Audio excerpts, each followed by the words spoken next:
The night was colder than anyone could bear. Snow fell so heavily that the streets disappeared under a white blanket. In a small wooden house at the edge of the village, Kinza, a young woman struggling to make ends meet, heard a faint knock on her door.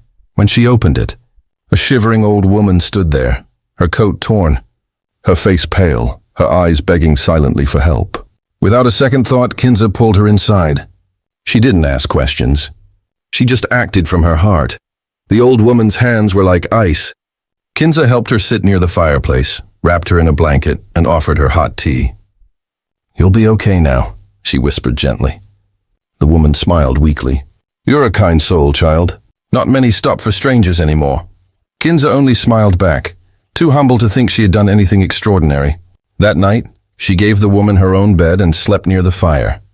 Outside, the snowstorm howled, but inside, warmth filled the room, not just from the fire, but from kindness. By morning, the storm had passed. But when Kinza went to check on her guest, the old woman was gone. The bed was neatly made, and in her place was a folded note that simply read, "Thank you for saving me. You'll never be forgotten." Kinza thought maybe the woman had just gone home. She sighed and went about her day, unaware that her life was about to change forever.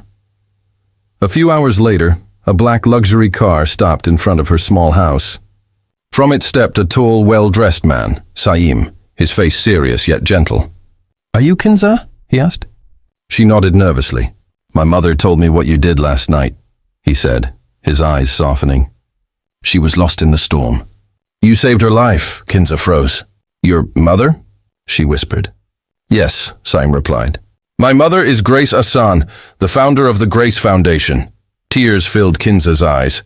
She never imagined that the fragile old woman she had helped was a millionaire philanthropist, one of the most respected women in the city. Saim handed her an envelope.